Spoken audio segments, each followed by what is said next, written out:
안녕하세요. 회개의 밤입니다. 7월의 끝자락 그리고 8월의 시작. 우리가 흔히 7말 8초라고 부르는 이 시기는 한여름이 가장 뜨겁게 빛나는 시간입니다. 고속도로는 여행길에 오른 사람들로 붐비고요. 기차역과 공항은 설렘을 품은 발걸음으로 가득합니다. 또 더운 여름보다는 선선한 가을에 여행을 계획하고 있는 분들도 종종 볼 수 있는데요. 멀리 떠나는 사람도 가까운 곳에서 쉬어가는 사람도 모두가 잠시 일상을 내려놓고 자신만의 여름을 만나러 가는 요즘입니다. 휴가는 꼭 멀리 떠나는 것만은 아닐 겁니다. 시원한 그늘 아래에서 책 한 권을 읽는 시간, 가족과 나누는 한 끼, 좋아하는 음악을 들으며 느긋하게 보내는 하루도 충분히 좋은 휴가가 될 수 있다는 생각이 드는데요. 오늘 회개의 밤에서는 책으로 떠나는 여행에 대한 재미를 마음껏 펼쳐놓는 작가의 이야기를 함께 하겠습니다. 라디오 PD면서 여러 권의 책을 쓴 정혜은 작가의 책을 덮고 삶을 열다에서 작가의 시선으로 풀어갑니다. 책으로 떠나는 여행은 자신이 지금 어디에 서 있는지, 어디로 가야 하는지 그 위치를 물을 줄 아는 사람에게 좋다. 책은 몸이 아니라 자아를 이동시키기 때문이다. 좋은 책은 아직 충분히 탐험되지 않은 우리의 가능성에 빛을 비추고 우리를 그곳으로 이끈다. 책을 읽는 동안 우리는 현실과 허구와 꿈의 경계선을 넘나들면서 지난날 우리가 떠나보지 못한 길을 떠난 용감한 이방인들을 희망의 근거와 나침판으로 삼을 수 있다. 돈키호테를 읽으면서 모래먼지 날리는 황량한 스페인을 상상했고 제인 오스틴, 브론테 자매, 찰스 디킨스의 소설을 읽고 영국을 상상했고 분노의 포도와 톰 소여의 모험을 읽고 미국을 그려봤다. 나는 필리핀의 작은 섬에서는 개 한 마리가 배를 타고 떠난 젊은 주인을 기다리면서 몇 달째 같은 시간에 바다를 향해 짖다가 집으로 돌아간다는 것을 알고 있다. 젊은 군인이 비행기에서 떨어져 죽은 프랑스의 습과 그 무명 군인을 위해 무덤을 만든 마을 사람들 이야기와 매년 그 무덤에 묻힌 어린 제자를 찾아오다가 더 이상 나타나지 않게 된 영국 노신사의 이야기를 알고 있다. 당연히 거절했어야 마땅한 치욕스러운 제안을 받아들인 사람이 비틀대며 걷던 거리도 알고 있다. 속죄를 하기 위해 지구에서 가장 추운 지방과 가장 더운 지방을 돌아다닌 성 앙투안의 이야기 또한 알고 있다. 헨리 8세가 제인 시모와 첫 키스를 나누고 천일의 앤에게 마음을 돌리게 만든 운명적인 날의 숲을 알고 아직 어린 히스클리프와 캐서린이 뛰어다니던 황야를 안다. 이 이야기들은 내가 실제로 떠난 여행의 기억이 아니다. 책에서 읽은 이야기들이다. 몸이 아니라 마음으로 떠난 여행이다.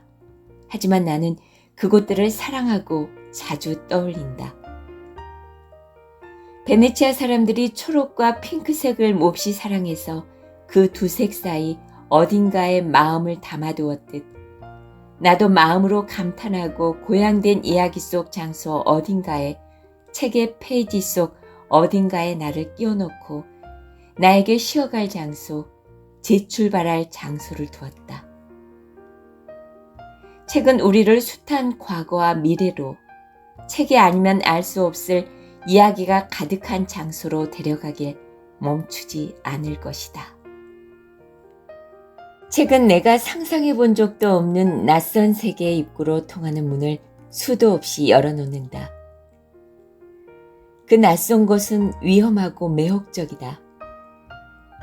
내가 모르는 사람이 내가 모르는 삶을 쏟아부어 만든 곳이니까. 나는 살면서 여행과 관련된 정말 좋은 말을 들었다. 혜윤, 멀리 가. 모든 좋은 여행자이자 이야기꾼처럼 죽지 않을 만큼 멀리 갔다가 돌아와. 정말 멀리 갈 수 있다면 좋을 것이다. 특히 최악의 나 자신으로부터 전속력으로 멀리 갈 수 있다면 좋을 것이다. 하지만 어떻게 해야 멀리 갈 수 있을까? 혹시 나는 떠난다고 생각했지만 떠나는 척만 한 것 아닐까? 그런데 어느 날 문득 나도 꽤 멀리 떠나왔다는 생각이 들기 시작했다. 그것 또한 책으로 설명해 볼 수 있을 것 같다. 그 책은 바로 허먼 멜빌의 모비딕. 모비딕의 한 장면이다. 상아빛 피코도어는 순풍에 돛을 달고 4개의 해역을 천천히 지나갔다.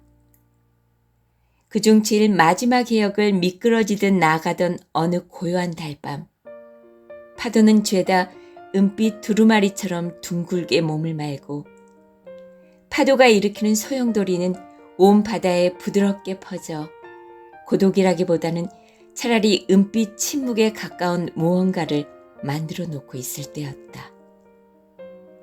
그처럼 고요하던 그날 밤 뱃머리에 있는 새하얀 물거품 앞 저 먼 곳에서 은빛 물기둥이 보였다. 달빛에 빛나는 그 물기둥은 천상의 것인 양 아름다웠고 깃털을 단 물기둥은 반짝이는 신이 바다로부터 솟아오르는 듯했다. 정혜원 작가는 모비딕을 여러 번 읽은 것과 또 다른 여러 이유로 고래를 사랑하게 되었다고 합니다. 야생고래를 보러 여행을 다니면서 삶이 완전히 다른 색으로 채워지기 시작한 거죠. 왜 작가가 모비딕으로 인해 꽤 멀리 떠나왔다고 했는지 조금은 짐작이 되는 것 같습니다. 그러면서 저도 고래가 숨을 내쉴 때 생기는 현상인 작품 속 저 물기둥을 한 번쯤은 보고 싶은 희망이 생겨버렸습니다. 모비딕은 소설 속에 등장하는 거대한 흰 향유 고래의 이름이면서 작품 전체의 상징이기도 합니다. 그래서 오늘날 모비딕이라는 표현은 이루기 어려운 목표나 끝없는 집착의 대상을 비유적으로 가리키기도 하고요. 인간이 끝내 알 수 없는 자연과 삶의 신비를 나타내기도 합니다. 정혜원 작가는 또한 말합니다. 모든 여행의 최종 목적지는 우리가 귀환할 곳, 출발한 곳, 그리운 얼굴들이라고요. 우리의 도착 지점인 삶을 새롭게 보고 사랑할 수 있게 만드는 여행에 책 한 권이 있다면 더더욱 풍성한 여행이 되지 않을까 하는 생각을 해보면서 이 여름밤 평화를 빕니다.